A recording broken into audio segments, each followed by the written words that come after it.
Karena berkali-kali mungkin teman-teman sudah ada yang di reject dan Zelvi juga pernah punya pengalaman di reject. Jadi seperti apa dokumennya? Simak baik-baik video ini dari awal sampai akhir.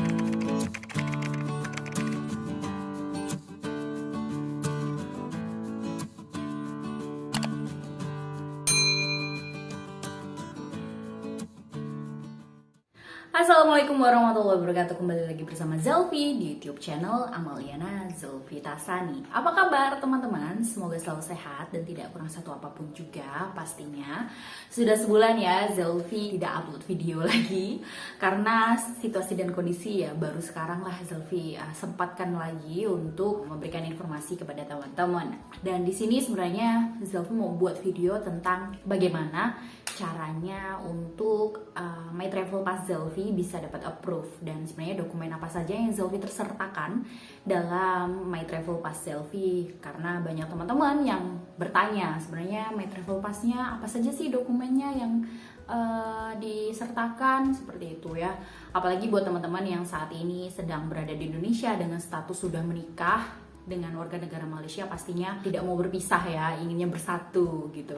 Nah, bersatu untuk bisa bertemu sama keluarga, berkumpul bersama keluarga, seperti itu, berkumpul sama suami atau istrinya. Dan sebenarnya dokumennya seperti apa sih? Karena berkali-kali mungkin teman-teman sudah ada yang di reject dan Zelvi juga pernah punya pengalaman di reject. Jadi seperti apa dokumennya? Simak baik-baik video ini dari awal sampai akhir. Oke teman-teman, Zelvi mau menceritakan pengalaman Zelvi di reject terlebih dahulu. Sepertinya Zelvi, seingat Zelvi ada 2 atau 3 kali Zelvi di reject ya. Di rejectnya itu yang pertama adalah alasannya karena salah kategori, karena Zelvi memilih social visit pass. Seharusnya Zelvi memilih istri kepada warga negara Malaysia.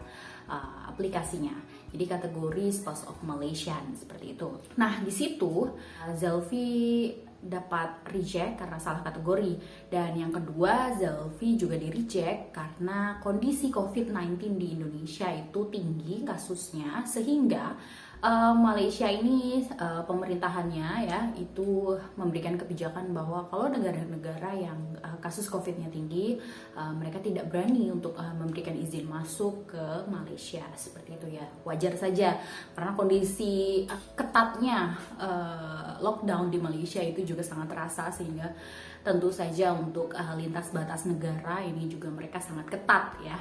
Oke teman-teman, mungkin saat ini teman-teman sudah sah menjadi istri atau suami daripada warga negara Malaysia dan ingin masuk ke Malaysia karena kondisinya saat ini sedang berada di Indonesia atau berada di negara lain ya. Misalnya kalau teman-teman dari negara lain dan bisa berbahasa Malaysia mendengarkan video Zelvi ini, Zelvi mau ngasih tahu kalau aplikasi Zelvi yang di-approve itu adalah aplikasinya apply-nya ini dilakukan oleh suami Zelvi, karena suami Zelvi adalah sponsor atau yang mengundang Zelvi untuk masuk ke Malaysia. Jadi sebenarnya warga negara Malaysianya sendiri yang mengundang kita untuk masuk ke Malaysia. Jadi sebenarnya bukan kita yang apply, tapi justru malah warga negara Malaysianya, seperti itu. Jadi itu seharusnya karena undangan langsung dari warga negara Malaysia, seharusnya itu lebih kuat ya daripada kita apply sendiri.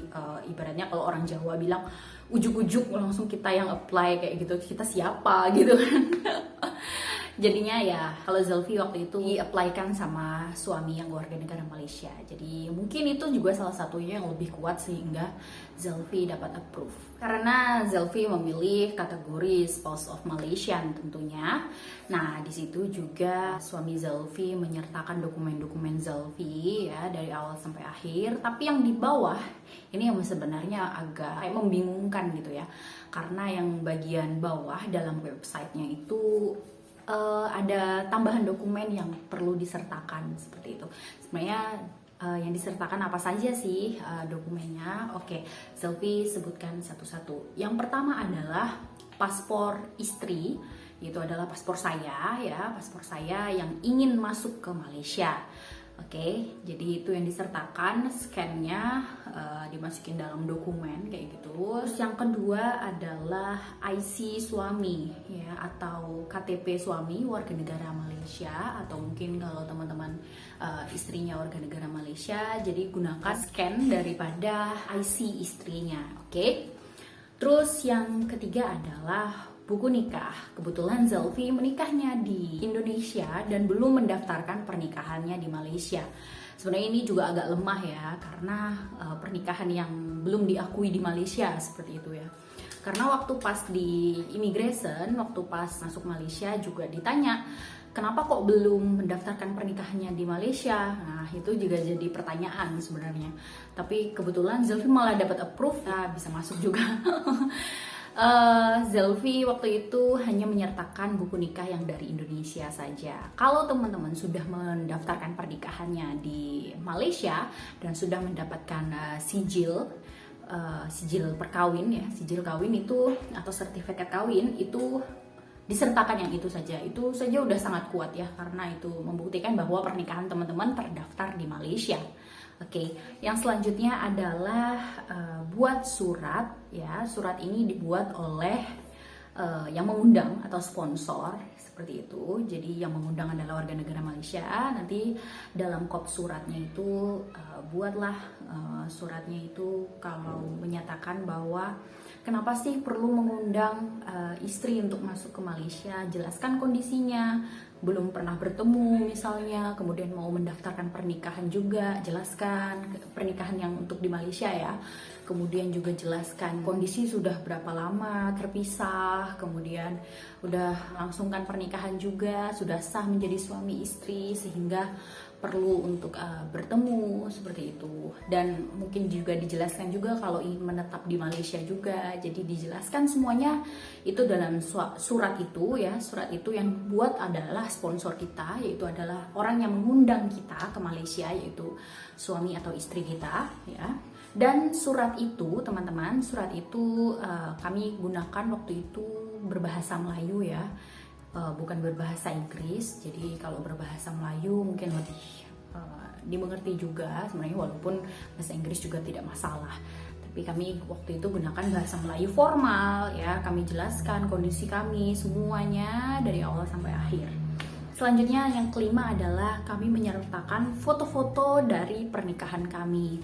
Jadi foto-foto pertemuan, foto-foto pernikahan itu juga kami sertakan sebagai penguat bahwa kami memang benar-benar suami istri, sehingga memohon kepada immigration untuk bisa approve aplikasi kita. Jadi itulah teman-teman dokumen-dokumen yang Zelvi sertakan dalam apply My Travel Pass hingga dapat approve-nya. Waktu itu ada teman Zelvi juga yang menanyakan dokumen apa aja sih yang disertakan seperti itu. Zelvi jelasin dari awal sampai akhir seperti apa yang Zelvi jelaskan tadi kepada teman-teman, dan alhamdulillah dengan satu kali apply saja teman Zelvi itu dapat approve seperti itu. Nah, sedangkan Zelvi harus 3 kali baru dapat approve. Jadinya ya memang tidak rezeki ya, karena Zelvi juga coba-coba. Jadi mungkin teman-teman jangan ikutin kesalahan-kesalahan Zelvi sebelumnya. Jadi yang sebelumnya Zelvi sudah jelaskan juga, itu adalah dokumen-dokumen yang sertakan. Semoga teman-teman yang mau masuk Malaysia sedang berusaha untuk bertemu dengan suami atau istrinya, Zelvi doakan semoga segera bertemu dan semoga My Travel Pass-nya segera dapat approval. Oh ya teman-teman, Zelvi mohon maaf untuk di video ini Zelvi hanya menjelaskan tentang bagaimana My Travel Pass Zelvi bisa dapat approve ya. Zelvi masuk Malaysia itu sekitar bulan Maret April ya. Jadi sekitar bulan itu Zelvi rasa untuk My Travel Pass tidak ada yang signifikan berubahnya. Tapi untuk karantina, proses kedatangan dan syarat tambahan selain dari My Travel Pass itu Zelvi tidak tahu update-nya seperti apa. Karena kondisi COVID-19 seperti sekarang ini pasti kebijakan pemerintah, baik pemerintah Malaysia atau pemerintah Indonesia itu ada perubahan. Misalnya mungkin pemerintah Malaysia meminta sertifikat vaksin untuk yang sudah vaksin, jadinya harus mungkin wajib vaksin seperti itu ya untuk bisa masuk Malaysia. Nah, itu mungkin salah satu syarat. Kemudian yang kedua adalah harus karantina 14 atau hingga 21 hari. Itu Zelvi dulu itu dalam bulan Maret April itu Zelvi hanya 7 hari saja karantinanya, karantina di hotel. Tapi sekarang dengar-dengar karantinanya 14 sampai 21 hari. Jadi lah teman-teman yang Zelvi nggak bisa jelasin gitu loh untuk pengalaman Zelvi sebelumnya. Jadi mungkin teman-teman bisa mencari referensi di tempat lain, mungkin di grup-grup Facebook itu juga banyak yang share ya. Jadi teman-teman bisa cari tahu di sebelah sana. Karena yang di sini Zelvi hanya menjelaskan My Travel Pass Zelvi di approve dan dokumennya apa saja yang disertakan. Karena Zelvi yakin ya teman-teman yang kebetulan nemuin video Zelvi ini pasti sedang bingung ya, sedang mencari tahu, mencari informasi, mencari sumber yang kredibel, bagaimana sih caranya untuk bisa masuk Malaysia, bagaimana My Travel Pass-nya itu bisa dapat approve, dokumen apa saja yang disertakan. Nah, jadinya ya Zelvi sudah jelaskan sebelumnya. Dan mungkin teman-teman di sini ada pertanyaan, kemudian ada tambahan, itu bisa langsung di kolom komentar. Kita bisa sama-sama saling sharing ya, kita bisa sama-sama saling memberikan informasi, saling menguatkan satu sama lain. Karena kondisi seperti ini kita juga memerlukan informasi yang sama-sama kredibel, sama-sama akurat seperti itu. Oke teman-teman, tampaknya cukup sekian untuk informasi yang Zelvi sampaikan. Maaf jika ada salah-salah kata, dan mungkin next video Zelvi bisa lebih sering lagi ya untuk memberikan informasi kepada teman-teman. Terima kasih. Wassalamualaikum warahmatullahi wabarakatuh. Bye-bye. Jangan lupa subscribe, comment, like, and share.